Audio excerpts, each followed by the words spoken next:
Okay, good morning, good afternoon, guys. This is the video for the next section, which is 6.1, Objective 2. To help us find the greatest common factor of a list of terms, let's concentrate on finding the greatest common factor of variables raised to powers. To do that, we'll simply write out what each of these means. In other words, x squared, that's 2 factors of x, so that's x times x. X cubed is 3 factors of x, so that's x times x times x. And of course, x to the 5th, that's 5 factors of x. So that's 1, 2, 3, 4, 5. Now, how do you find the greatest common factor? If everything is factored out, you look for common factors.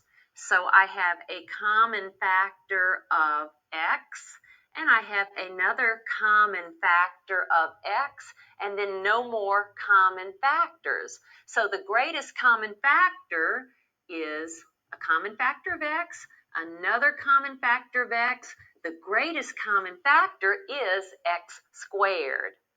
If we concentrate on the fact that the greatest common factor is x squared and concentrate on these exponents, can you see that each time, if we're just looking at the same base or variables raised to different powers, can you see each time that the greatest common factor will be that common variable raised to an exponent equal to the smallest exponent in the list?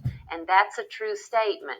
Now we'll use that to help us find the greatest common factor of a list of terms. So keep that in mind. Let's find the greatest common factor of 12y to the 4th and 20y cubed. Let's find the greatest common factor of 12y to the 4th and 20y cubed. Now, by the way, for greatest common factor, looking at the variables only, the variable factor of the greatest common factor is y cubed, the variable raised to the smaller of the two exponents. But what about 12 and 20? Well, let's look at 12y to the 4th, and let's at least factor out the numerical coefficient 12 as a product of primes.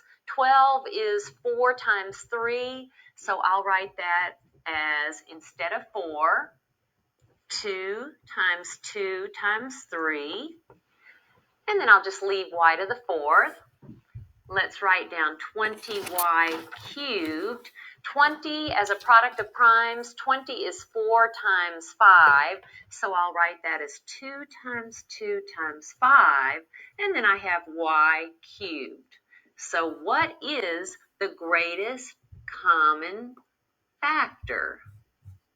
It will be a common factor of 2 times a common factor of 2 times, what about y to the 4th and y cubed?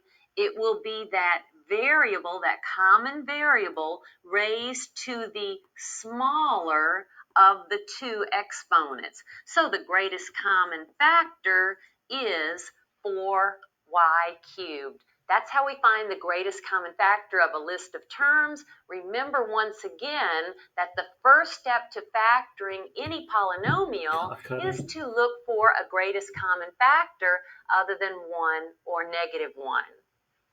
To help us find the greatest. Okay, guys, that was it for Objective 2. The next slide will be for Objective 3.